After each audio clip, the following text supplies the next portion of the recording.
नमस्कार दर्शक बंधु विकास लेसन्स को पुणी थर स्वागत करुच्ची मो विकास।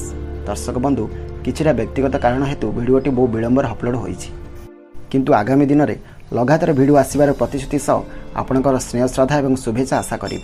आगामी दिन में प्रतिदिन सकाळे सुविचार चिंतन प्रसंग में अति संक्षिप्त और शिक्षणीय कथा और रात्रि में पूर्वभली गल्पमान अपलोड होगा जाऊँगी।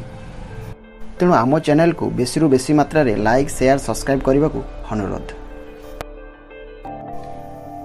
गल्पर शीर्षक आदर्श नागरिक। राजा छद्मवेश पकाई राजधानी राजपथरे बुली अवस्था देखुता से देखुता देवालय रे पूजा पार्वण ठीकठाक चली। जनसाधारण से उत्सर्ग कर जलाशय परिच्छन्न अच्छी। बगीचारे माली भल कामदाम कर। विद्यालय परिवेश सुंदर। चिकित्सालय वैद्य माने भल भाव रोगी सेवा करुछन्ति।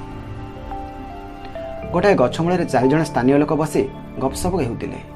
2 जण विदेशी पथिक सेमानक पचारिले एठी दूर स्थान आसुवा यात्री मानक पई विश्राम गृह केउठी अछि।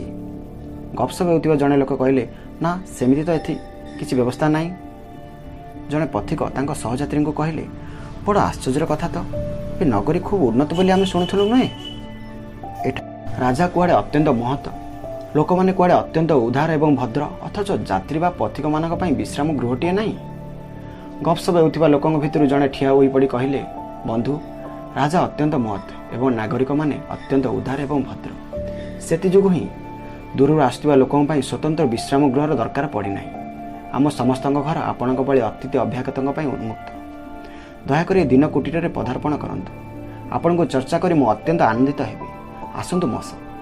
भद्रलोक पथिक मानक नहीं गले।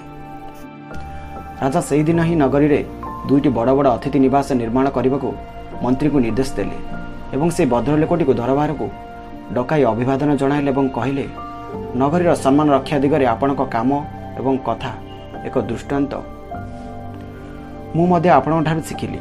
आपण वास्तविक आदर्श नागरिक।